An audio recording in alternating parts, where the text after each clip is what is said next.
pour les inspecteurs. Donc, chaque personne devrait avoir une connexion personnalisée pour accéder au logiciel. Alors, si vous rentrez dans le portail avec une connexion de CICSA, la page où les informations qui seront affichées seront tous les champs assignés à ce service d'inspection-là. Par contre, si vous rentrez avec une connexion DICSA ou une connexion pour un inspecteur en particulier, seulement les champs ou les informations qui sont cédées à cet inspecteur en question-là seront affichées sur l'écran.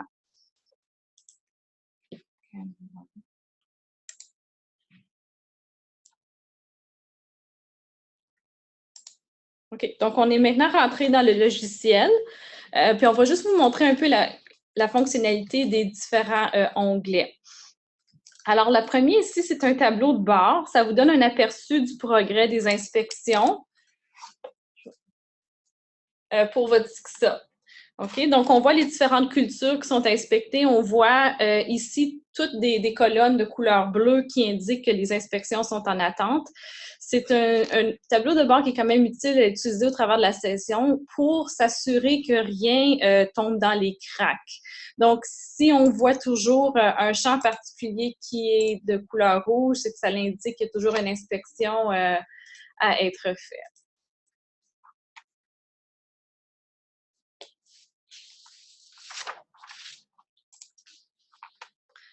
Alors, le prochain onglet qu'on va regarder, c'est l'onglet des demandes. Alors, si on regarde, il y a beaucoup de différentes entêtes qui sont disponibles. Ça vous donne beaucoup d'informations. On peut voir les types de culture, la superficie, etc. J'aimerais juste porter votre attention à deux boutons. Donc, le bouton affichage simple et le bouton affichage détaillé. Donc, ça, c'est une question de personnalisation, mais vous pouvez changer la façon que vous voyez la grille basée sur si vous aimez voir toutes les informations ou si vous aimiez voir une version simplifiée, ce qui est souvent utile si vous êtes sur une tablette. Donc, c'est un outil que vous pouvez vous servir. On aimerait aussi vous montrer la barre de recherche qui peut être utile. Donc, on peut taper ici un mot en particulier, le nom d'une personne, le nom d'une culture, et puis toutes les informations pertinentes vont être démontrées. Donc, dans le cas ici, on a indiqué tag, qui veut dire une étiquette, et puis ça devrait démontrer tous les champs qui sont dans le système, qui ont ce code de message-là. Donc, ici, on voit que toutes les tags, les étiquettes sont surlignées en jaune. Si vous aimeriez savoir à quoi ça sert, les différents codes, on aimerait souligner qu'il y a une liste de définition de tous les codes dans l'onglet des formulaires. I think you can just stay on the other screen. Donc, dans l'onglet des formulaires, il y a un PDF ou un document qui donne accès à tous les codes. Ça vous aide à comprendre qu'est-ce que ça veut dire. Et puis, nouveau en 2017, on a ajouté une nouvelle fonction. Donc, s'il y a un code qui a besoin ou qui nécessite un suivi par l'inspecteur, ce code-là va apparaître dessus le rapport d'inspection, puis vous allez être demandé sur le rapport d'inspection de porter attention à ce code de message-là. Donc, ça enlève une étape un peu de recherche de votre part. Alors, toute la grille peut être personnalisée. Vous pouvez tirer les entêtes de colonnes d'un bord à l'autre si vous voulez personnaliser la façon que la grille est démontrée. Aussi nouveau, en 2017, on vous donne le choix de cacher ou de démontrer certaines colonnes en utilisant la fonction choix de colonne. Donc, quand on est sur une colonne, il faut frapper la souris du côté droit pour aller choisir la sélection choix de colonne. Si mon navigateur était en français en ce moment, on verrait des choix en français. C'est pas le cas au bureau ici à Ottawa. Donc ici en anglais, ce serait column chooser, mais en français, ce serait choix de colonne de votre côté. Puis ça vous laisse choisir quelle colonne qui est affichée sur la page, puis quelle colonne que votre TICSA n'utilisez pas, puis que vous préfériez peut-être cacher pour le cas. Alors, juste un rappel que la grille fonctionne avec des biscuits, avec des cookies, puis elle est personnalisée de cette façon-là. Donc, si vous effacez vos biscuits ou vos cookies sur votre ordinateur, toute la personnalisation est effacée puis doit être recommencée. Alors, également nouveau, en 2017, on a ajouté un bouton ici en haut qui s'appelle « En suspens ». Alors, ce bouton-là, vous pouvez le frapper afin de voir s'il y a des demandes ou s'il y a des rapports d'inspection qui sont en suspens, qui attendent votre survol ou qui attendent votre action. Alors, c'est un outil qui serait vraiment important pour les inspecteurs en chef afin de regarder s'il y a des demandes d'inspection dans le système qui attendent un examen de votre part. Ça l'aide à nécessiter que rien tombe un peu dans les cracks ou qui est négligé d'une façon. Alors, une autre caractéristique qu'on a ajoutée l'année dernière, c'est ce qu'on appelle la vue de 300 degrés d'un champ. Alors, chaque ligne horizontale correspond à un champ, à une séquence en particulier. Si on frappe sur la petite flèche de gauche, les informations pour ce champ-là sont affichées. Donc là, ici, c'est le début de la saison. Il n'y a pas grande information dedans autre que d'afficher la demande.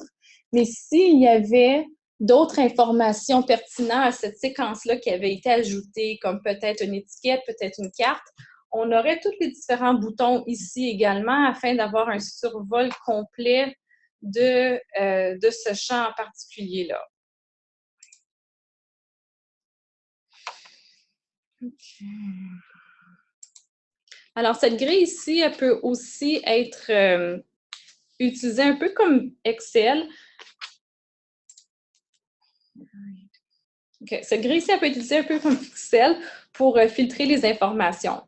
Alors, par exemple, si j'aimerais ça voir tous les fichiers qui correspondent peut-être à de l'orge, je pourrais venir ici dans l'espèce indiquer le mot orge et puis tous les champs pertinents seraient démontrés. Okay? Donc, ça vous aide à filtrer ou un peu les informations afin d'avoir des plus petites bases de données cherchables sur le site. Un rappel que quand on utilise les barres ici pour filtrer d'une façon ou l'autre, le site web va se rappeler de ces informations-là. Donc, quand on a terminé notre recherche, il faut venir en bas ici, effacer le filtre afin d'avoir accès à toutes les informations qui sont sauvegardées dans le site web.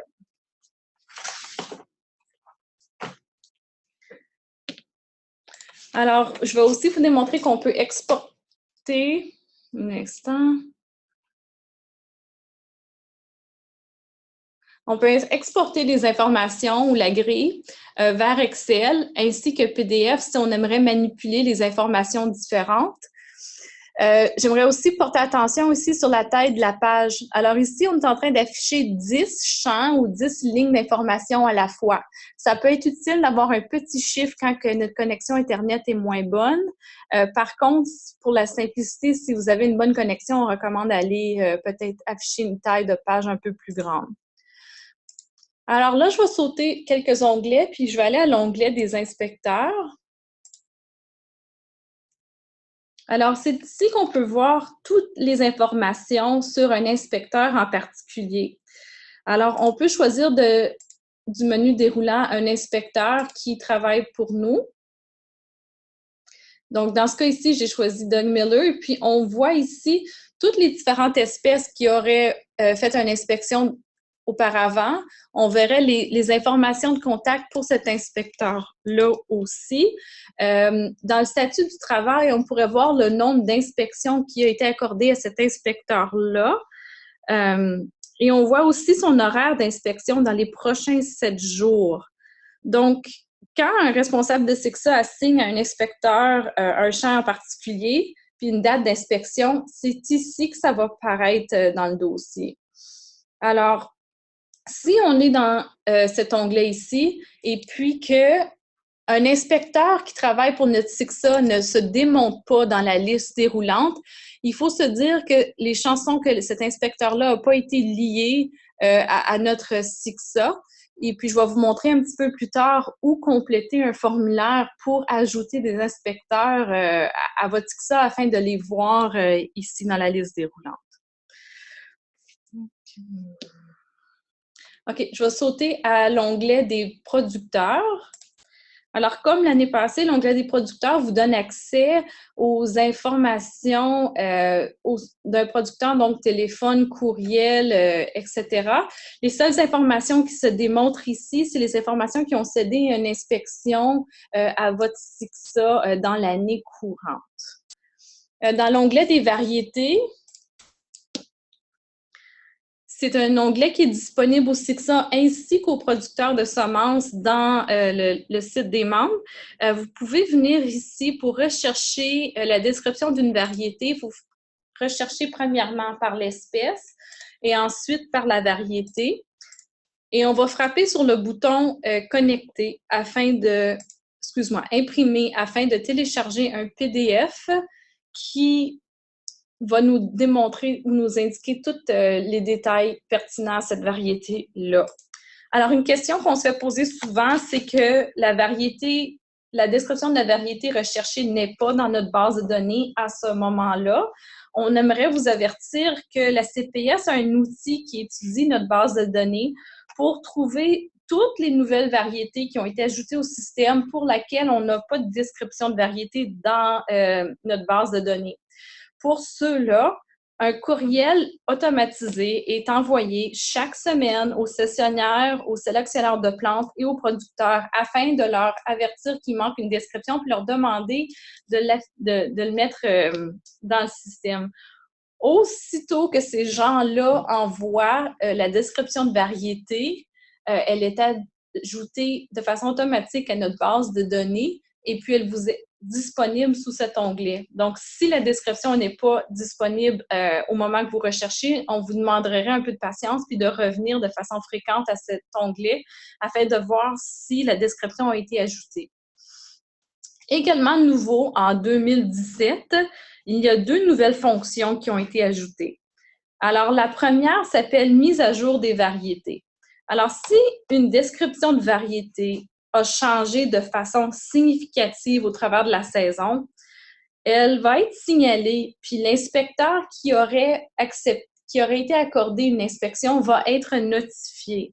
Donc, par exemple, si la barbe d'une variété de blé serait à changer dans une description de variété, ça serait signalé comme un changement significatif. Puis la CIA pourrait utiliser cette fonction pour informer l'inspecteur de la modification.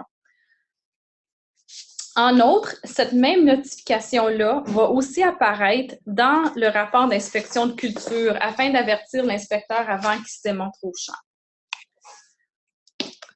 Deuxièmement, il existe un nouvel espace qu'on nomme les remarques sur les inspections de variétés. Donc, de temps à autre, l'agence peut fournir à un inspecteur des notes d'inspection spécifiques pertinentes à une variété.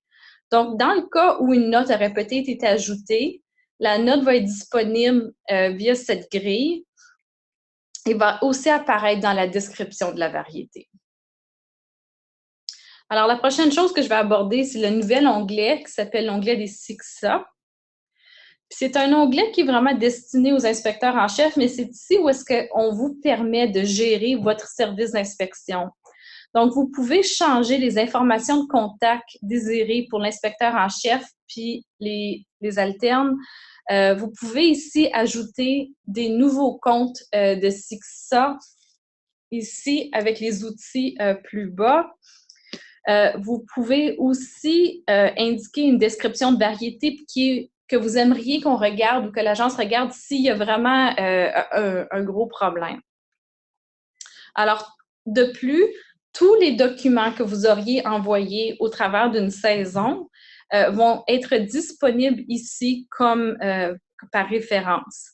Donc, vous allez trouver un résumé de les documents si quelque chose a été envoyé au travers de cet onglet ici. Donc, maintenant qu'on a regardé un peu les différents onglets, je vais prendre un pas en arrière, puis on va aller regarder l'onglet des demandes. Alors, Certicem puis le site des membres ouvre le 1er mai à chaque année. C'est à ce moment-là que les producteurs peuvent envoyer des demandes à la CPS pour la certification de leur champ de semences. Alors, en tant que service d'inspection, vous ne pouvez pas accéder aux demandes avant le 1er mai. De plus, au bas de la page, on voit qu'on peut choisir l'année. Donc, en ce moment, on voit que l'année est désignée à 2017. Vous pouvez retourner dans les années ultérieures, à 2016, mais juste à noter que vous ne pouvez pas éditer les informations dans l'année précédente. Donc, vous pouvez seulement modifier les informations pour l'année courante, l'année 2017, puis ça seulement jusqu'au 31 décembre. Suivant le 31 décembre, les informations pour 2017 seront barrées et ne pourront plus être changées. Lorsqu'une demande de certification d'un champ est reçue par la CPS, l'un de nos évaluateurs au bureau va évaluer la demande, puis veille à ce que toutes les informations soient complétées, et puis approuve la demande. Alors, à ce moment-là, les informations sont envoyées au CICSA. Il se peut, comme que j'ai mentionné plus tôt, que nos évaluateurs indiquent des codes sur les demandes afin de donner un petit peu plus d'informations spécifiques à ce champ-là. Les codes de messages vont être disponibles et vous allez pouvoir les voir dans la tête de colonne à ce sujet. Et encore un rappel que la définition va être disponible dans l'onglet des formulaires si on recherche à savoir qu'est-ce qu'un code en particulier indique. Alors, une fois que la CPS a fini son évaluation, la demande est envoyée au CICSA qui est identifié dans la demande et le CICSA aura 3 jours pour accepter ou refuser la demande d'inspection. Pour accepter une inspection, vous devez cliquer sur « Modifier » et « Accepter une demande ». Donc, on va aller dans le côté de gauche, ici. On va aller choisir un champ particulier. Donc, on va aller mettre un crochet ici. Et puis, on va frapper le bouton « Éditer ».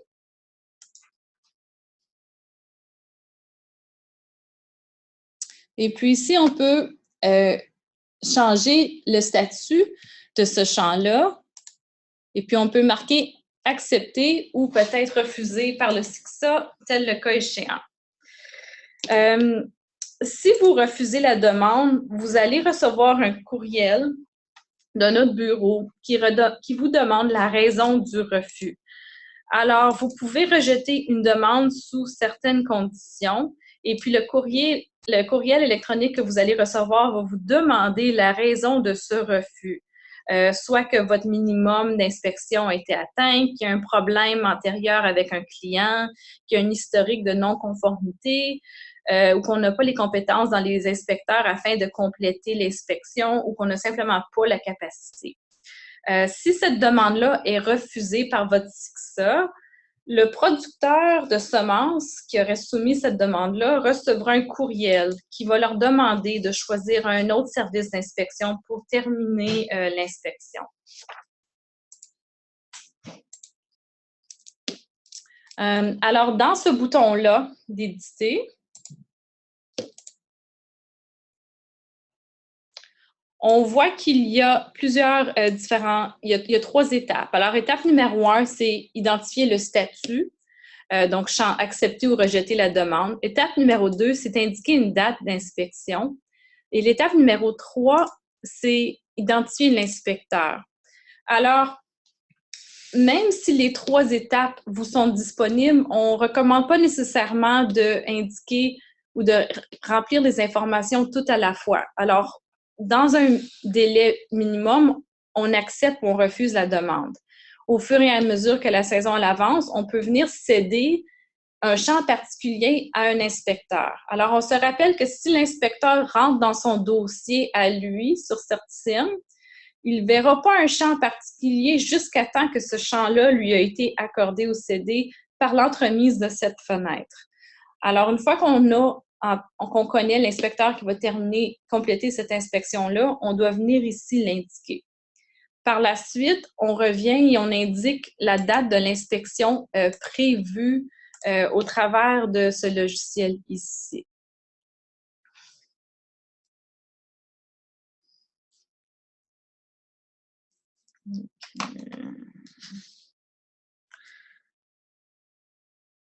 Alors, une fois qu'on a accepté une demande par l'entremise de ce bouton ici, on ne peut pas changer ou modifier cette base de données-là. S'il y a eu une erreur, il va falloir communiquer avec notre bureau par clavardage ou par courriel. Alors, dans ce cas ici, je vais choisir un inspecteur. On va choisir un des inspecteurs qui démontre dans notre liste déroulante. Un rappel que si l'inspecteur désiré ne démontre pas dans votre liste, c'est que cet inspecteur-là n'est pas associé à votre CICSA, puis on doit l'ajouter par le formulaire qu'on vous a démontré dans l'onglet des CICSA précédents.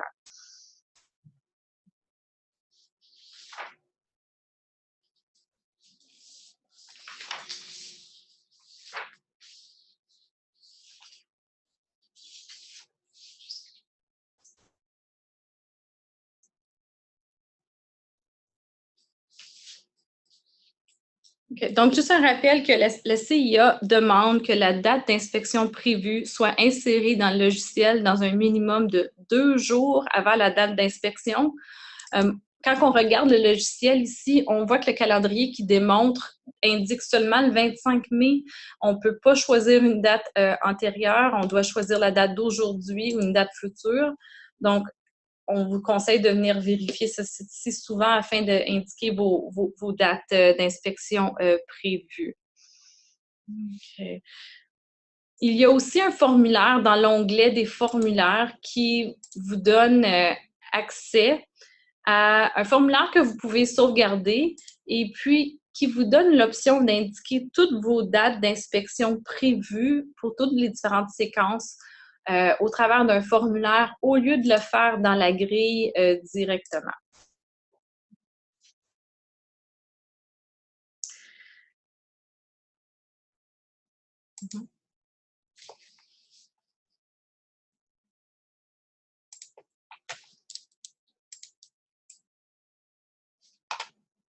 Donc, en plus de la date estimée, la CIA exige aussi que les inspecteurs entrent la date d'inspection réelle dans le logiciel. Donc, pour le faire, on retourne à la même endroit où est-ce qu'on vient indiquer la date réelle de l'inspection. Encore, on peut choisir aujourd'hui.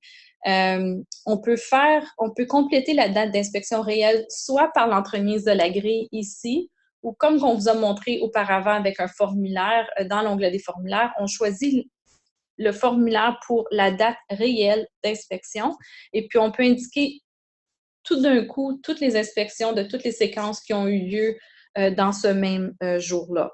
Les formulaires de la CPS peuvent être remplis dans des appareils mobiles en plus. Okay.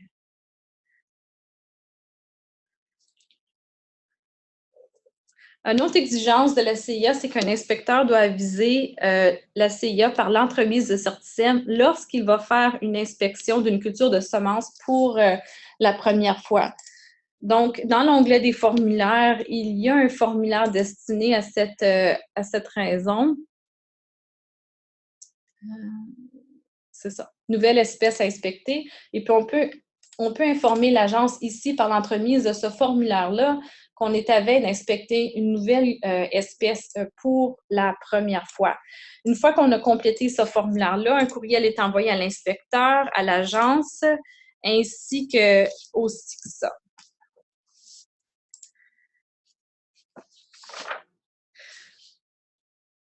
Alors, une exigence de l'agence d'inspection, c'est de soumettre des cartes. On doit avoir une carte ou un plan de champ pour chaque champ. Alors, les producteurs sont demandés d'envoyer des cartes, mais ils peuvent aussi les remettre au service d'inspection.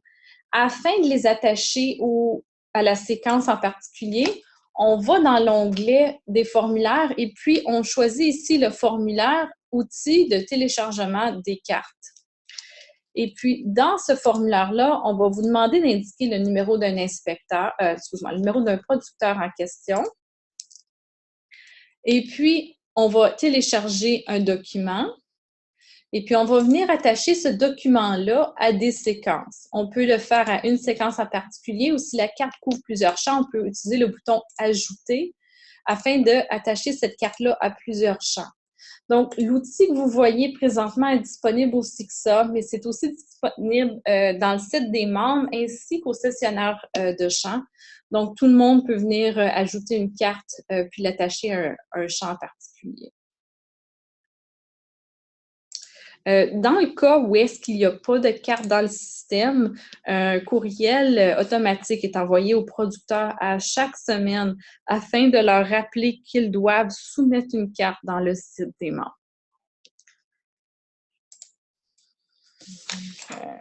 Donc là, on va aller voir comment compléter un rapport d'inspection. Alors, on va aller dans l'onglet des formulaires, puis on va choisir « Compléter un rapport d'inspection de culture de semences ». Alors, encore une fois, ce rapport-là ou ce formulaire-là est disponible et avec un URL. Donc, on vous recommande de mettre un signet sur cette page-là afin de la rapporter de façon facilement dans une tablette quand vous êtes dans le champ. Une grosse nouveauté en 2017, c'est que la CPS n'utilise plus LinkDoc. Ça signifie que vous n'avez plus besoin de télécharger un logiciel supplémentaire sur votre tablette. Tous les formulaires vont maintenant être utilisés à partir de la même plateforme, à partir du formulaire que vous voyez ici. Donc, encore un rappel qu'une fois que vous allez chercher ce formulaire dans l'onglet des formulaires, sauvegardez-le en mettant un signet afin de le retirer de façon efficace. Alors, le formulaire a changé un peu à partir de 2016, mais si on va passer au travers rapidement, les informations sont quand même pareilles, autre que la mise en page est un petit peu changée. Alors, comme mentionné plus tôt, l'inspecteur doit avoir été lié à un champ en particulier afin d'avoir accès à la séquence. Donc, ici, on indiquerait le numéro de l'inspecteur en particulier, puis on indiquerait le numéro de la séquence par la suite pour le rapport d'inspection qu'on désire compléter. OK. Alors, aussi, on va regarder un petit peu les statuts.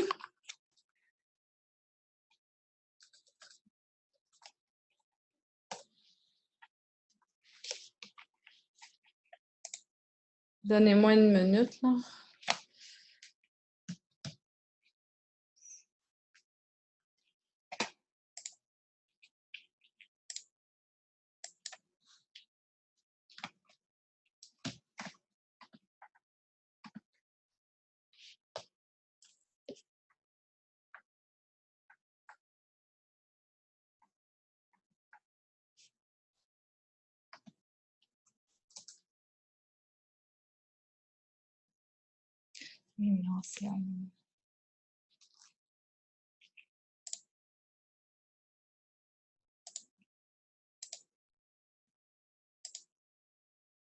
Bon, OK.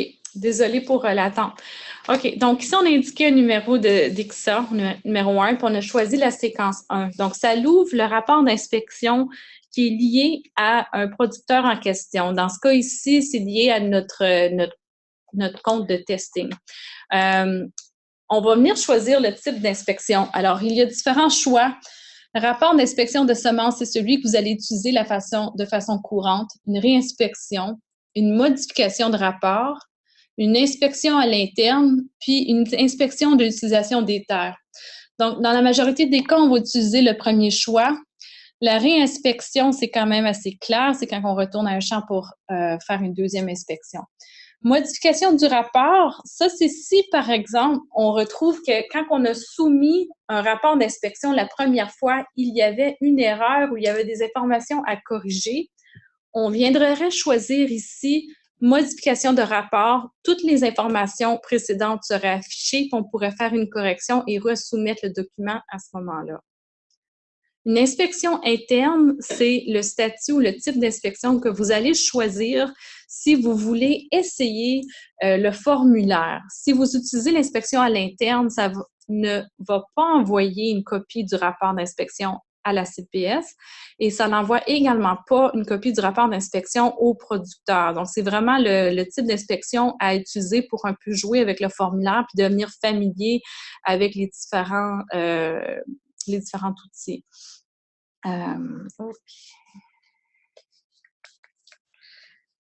Alors, nouveau dans ce formulaire-là pour 2017, un commentaire qu'on entendait beaucoup l'année passée, c'était que l'espace prévu pour rapporter les isolements n'était pas assez gros. Donc, on a agrandi les cases qui sont disponibles pour indiquer la description des bandes d'isolement. Il y a aussi une nouvelle case plus bas, commentaires sur l'isolement, que vous pouvez indiquer des notes pour être partagées avec la CPS sur l'isolement. Donc, si le champ n'est peut-être pas de format conventionnel, et puis on peut indiquer des notes ici pour aider à éclaircir le personnel de la CPS sur la situation en particulier. Aussi nouveau, on vous demande si l'inspecteur a soumis un avis relatif à l'isolement au producteur. Donc, si on choisit oui dans ce menu déroulant-là, soyez avisés que ça ne va pas envoyer un avertissement au producteur. C'est simplement pour indiquer si l'ICSA a remis un avis, et puis si oui, ça va identifier cette information-là au CICSA en chef, au chef du CICSA ainsi qu'à l'agence d'inspection.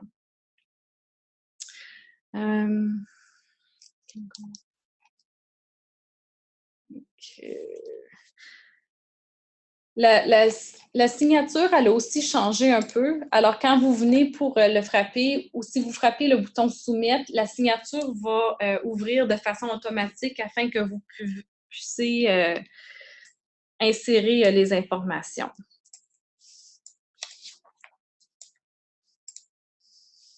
Alors, quand on a envoyé le rapport d'inspection, ça se fait envoyer au responsable du CICSA qui a un délai de 2 jours pour accepter ou refuser une demande, un rapport d'inspection en particulier. Les étapes sont très similaires aux années précédentes. Donc, il peut soit accepter ou refuser une demande, et puis s'il coche la case modifiée, l'inspecteur va se faire demander de faire une modification au rapport d'inspection et de resoumettre dans un délai afin de corriger les informations qui sont nécessaires.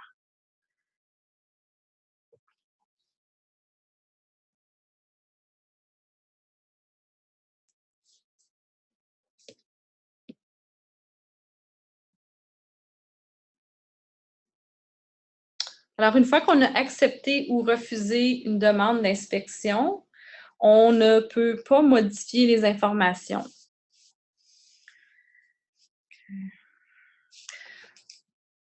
Alors, une autre chose à noter, dans le formulaire, il y a une notification des herbes nocives. Si au cours d'une inspection, vous trouvez des herbes nocives interdites, vous devez l'annoncer à l'agence au travers de Certicem.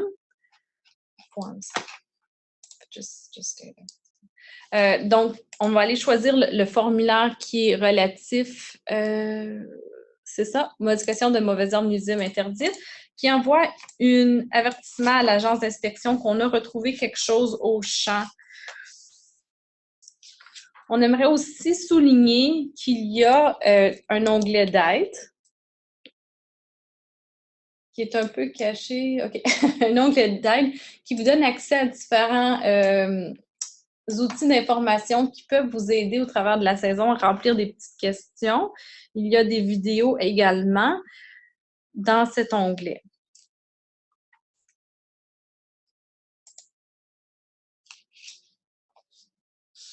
OK. Donc, juste avant que j'ouvre les lignes, je veux juste toucher un peu encore sur l'outil de clavardage.